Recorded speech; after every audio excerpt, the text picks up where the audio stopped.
Hello hi അസ്സാം വലൈക്കും. എല്ലാവർക്കും ഉമ്മാൻ്റെ പഠിക്കണ എന്നെൻ്റെ യൂട്യൂബ് ചാനലിലേക്ക് സ്വാഗതം. അപ്പോൾ ഞാനിന്ന് ഉണ്ടാക്കാൻ പോകുന്നത് വളരെ സ്പെഷ്യലായിട്ടുള്ള ഒരു ഞണ്ട് കറിയാണ്. ഇതെൻ്റെ ഉമ്മാൻ്റെ സ്പെഷ്യൽ ഡിഷാണ് കേട്ടോ. ഞങ്ങൾക്ക് ഒത്തിരി ഇഷ്ടമാണ് ഈ ഞണ്ട് കറി കഴിക്കാനായിട്ട്. അത് നമുക്ക് പൊറാട്ടയുടെ കൂടെയും അതേപോലെ തന്നെ നെയ്ച്ചോറിൻ്റെ കൂടെയും തേങ്ങാച്ചോറിൻ്റെ കൂടെയൊക്കെ കഴിക്കാൻ വളരെ ടേസ്റ്റാണ്. അപ്പോൾ നമുക്കിത് എങ്ങനെ ഉണ്ടാക്കുന്നത് നോക്കാം. വളരെ ഈസി ആയിട്ട് നമുക്ക് പെട്ടെന്ന് തന്നെ ഉണ്ടാക്കിയെടുക്കാൻ പറ്റും. അപ്പോൾ ഇതിനെന്തൊക്കെയാണ് വേണ്ടതെന്ന് നോക്കാം കേട്ടോ. ഇതിനായി ഞാനൊരു 1.5 കിലോ ഞണ്ടാണ് കേട്ടോ എടുത്തിരിക്കുന്നത്. ഞങ്ങൾക്ക് ലോക്ക്ഡൗണൊക്കെ ആയിട്ട് മീനൊന്നും കിട്ടാറുണ്ടായിരുന്നില്ല. അപ്പോൾ നല്ല മീനുണ്ടെന്ന് അവർ പറഞ്ഞ് വിളിച്ചപ്പോൾ ഒന്ന് ചെന്ന് നോക്കിയതായിരുന്നു. അപ്പോൾ നല്ല ഫ്രഷ് ആയിട്ടുള്ള ഞണ്ട് കണ്ടു. അപ്പോൾ ഇതൊരു 1.5 കിലോ മേടിച്ചിട്ട് അങ്ങ് പോന്നു. അപ്പോൾ ഇതൊന്ന് നമുക്ക് കഴുകി കട്ട് ചെയ്തൊക്കെ ഒന്ന് ക്ലീൻ ചെയ്ത് വെക്കാം. അപ്പോൾ ഞാനിത് കഴുകി വാഷ് ചെയ്ത് അടിപൊളിയായിട്ട് കട്ട് ചെയ്തൊക്കെ വെച്ചിട്ടുണ്ട്. അപ്പോൾ ഇതിലേക്ക് ഇനി എന്താ വേണ്ടതെന്ന് നോക്കാം. ഞാനൊരു 3 സവാളയാണ് എടുത്തിട്ടുള്ളത്. മീഡിയം സവാളയാണ്, അത് കട്ട് ചെയ്തിട്ട് വെച്ചിട്ടുണ്ട് കേട്ടോ. അതുപോലെ തന്നെ ഒരു 6 പച്ചമുളകാണ് എടുത്തിട്ടുള്ളത്. നിങ്ങൾക്ക് എരിവനുസരിച്ച് കൂട്ടുകയും കുറയ്ക്കുകയൊക്കെ ചെയ്യാം. 1 കപ്പ് മല്ലിയില, ഒരു 1.5 സ്പൂണ് ഇഞ്ചിയുടെ പേസ്റ്റാണ്, ഒരു 1.5 മുറി തേങ്ങ നന്നായിട്ട് കുറച്ച് വെള്ളം ഒഴിച്ച് നന്നായിട്ട് അരച്ച് വെച്ചിട്ടുണ്ട്. ഞാനതൊരു ഉരുളിയിലാണ് കേട്ടോ ഉണ്ടാക്കാൻ പോകുന്നത്. അപ്പോൾ ഞാനൊരു ഉരുളി വെച്ചിട്ടുണ്ടായിരുന്നു. അതിലേക്കൊരു 4 സ്പൂണ് വെളിച്ചെണ്ണ ഒഴിച്ച് കൊടുത്തിട്ടുണ്ട്. ഇതിലേക്ക് നമുക്ക് സവാള ഇട്ട് കൊടുത്തിട്ട് ഒന്ന് വഴറ്റിയെടുക്കാം. ഒരുപാട് വഴറ്റി വരുമൊന്നും വേണ്ട, ഒരു ചെറുതായിട്ടൊന്ന് ഇതൊന്ന് വാടി കിട്ടിയാൽ മതി. അപ്പോൾ ഞാനിതൊന്ന് വഴറ്റിയെടുക്കുന്നുണ്ട്. അപ്പം നമ്മൾ തേങ്ങ അരക്കുന്ന സമയത്ത് നമ്മൾ കറിക്കൊക്കെ അരയ്ക്കുന്ന പോലെ അരച്ചെടുക്കരുത് കേട്ടോ.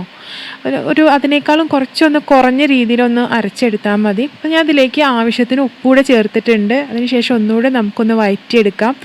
ഇതിലേക്ക് ഞാനൊരു 1/2 ടീസ്പൂൺ മഞ്ഞൾപ്പൊടി ചേർത്ത് കൊടുക്കുന്നുണ്ട്. എന്നിട്ട് നമുക്കൊന്നും ജസ്റ്റ് ഒന്ന് വഴറ്റിയെടുക്കാം കേട്ടോ.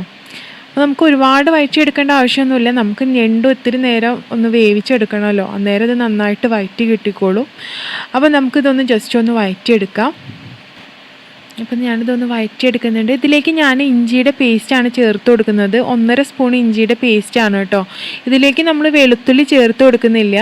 വെളുത്തുള്ളി ഇടാതെയാണ് നമ്മളിത് ഉണ്ടാക്കിയെടുക്കുന്നത്. വെളുത്തുള്ളി ഇട്ട് കഴിഞ്ഞാൽ ഇതിനൊരു ടേസ്റ്റിന് വേറൊരു വ്യത്യാസം വരും. അപ്പം നിങ്ങൾ വെളുത്തുള്ളി ചേർക്കാതെ തന്നെ ഞാൻ ഈ പറയുന്ന റെസിപ്പി അനുസരിച്ച് തന്നെ നിങ്ങളൊന്ന് ചെയ്ത് നോക്കൂ, നിങ്ങൾക്ക് ഒത്തിരി ഇഷ്ടപ്പെടും.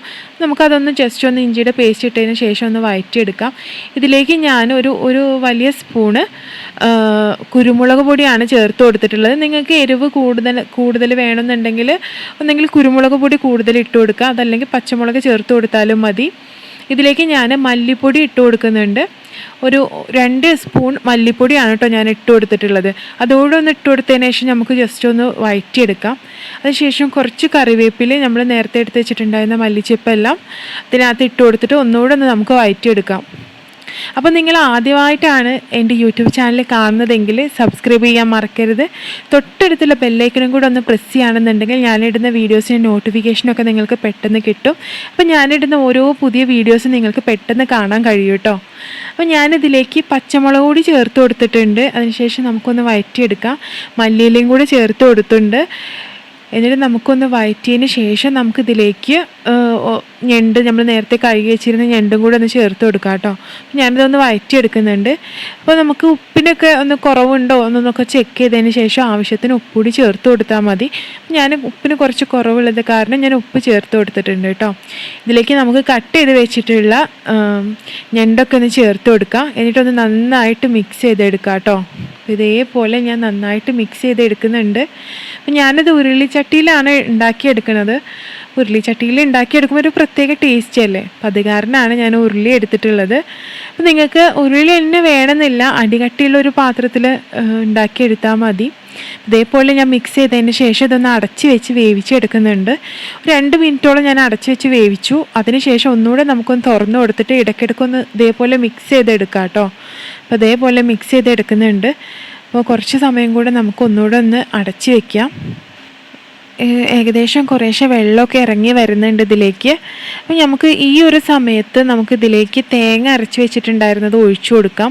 ഞാൻ ഈ ഒരു പരുവത്തിലാണ് കേട്ടോ തേങ്ങ അരച്ച് വെച്ചിട്ടുള്ളത്. ഇതൊന്നും നമുക്കിതിനകത്ത് ചേർത്ത് കൊടുക്കാം. ഒന്നും ചേർത്തിട്ടില്ല, വെള്ളം മാത്രം ചേർത്തതിന് ശേഷം തേങ്ങ അരച്ചിട്ടുള്ളതാണ്. അപ്പോൾ ഇതൊന്ന് ഒഴിച്ചു കൊടുത്തതിന് ശേഷം ഇതിലേക്ക് 1 കപ്പ് വെള്ളം ഞാൻ ഒഴിച്ചു കൊടുക്കുന്നുണ്ട്. ഇത് കപ്പ് വെള്ളം കൂടെ ഒന്ന് ഒഴിച്ചു കൊടുത്തിട്ട് നമുക്കിതൊന്ന് ഇതേപോലെ മിക്സ് ചെയ്തെടുക്കാം. ഞാൻ നന്നായിട്ട് അങ്ങ് മിക്സ് ചെയ്യട്ടെ. അപ്പോൾ ഈ മസാലയൊക്കെ ഒന്ന് ഞണ്ടിനകത്തൊക്കെ മിക്സ് ചെയ്ത് തേങ്ങ എല്ലാം ഒരേപോലെ എല്ലാ ഭാഗത്തും മിക്സ് ചെയ്തെടുക്കാം നമുക്ക്. ഇനി ഇതൊന്ന് നമുക്ക് അടച്ച് വെച്ചിട്ട് വേവിക്കാം കേട്ടോ. ഞാനതെല്ലാം ഒന്ന് ലെവൽ ചെയ്തതിന് ശേഷം അടച്ച് വെച്ചിട്ട് വേവിക്കുന്നുണ്ട്. ഒരു 5 മിനിറ്റോളം ഞാൻ അടച്ച് വെച്ച് വേവിച്ചിട്ടുണ്ട്. അന്നേരം ഇതേ വെള്ളമെല്ലാം ഇറങ്ങി ഇതേപോലെ വന്നിട്ടുണ്ട്. നമുക്ക് ഇടയ്ക്കൊന്ന് ഇതേപോലെ ഒന്ന് മിക്സ് ചെയ്തെടുക്കാം കേട്ടോ. ഇടയ്ക്കൊന്ന് നന്നായിട്ട് താഴ്ഭാഗമൊക്കെ ഒന്ന് ഇളക്കി കൊടുത്ത് മസാലയ്ക്ക് ഒന്ന് എല്ലാ ഭാഗത്തേക്കും ഒന്ന് ആവുന്ന പോലെ ഇതേപോലെ മിക്സ് ചെയ്ത് കൊടുത്തിട്ട് നമുക്ക് വീണ്ടും അടച്ച് വെച്ചിട്ട് വേവിക്കാം. നമുക്ക് ഇതിനകത്തുള്ള ഗ്രേവിയൊക്കെ ഒന്ന് വറ്റിച്ചെടുക്കാം. ഇതിനകത്ത് ഒരുപാട് ഗ്രേവിയൊന്നും ഉണ്ടാവില്ല, വളരെ തിക്കായിട്ടുള്ള ഒരു ഗ്രേവിയാണ് ഉണ്ടാവാറ്. അപ്പം നമുക്കിതിലെ വെള്ളമൊക്കെ ഒന്ന് വറ്റിച്ചെടുത്ത് ഈ ഒരു പരുവത്തിലുള്ള ഗ്രേവിയാണ് കേട്ടോ നമുക്ക് വേണ്ടത്.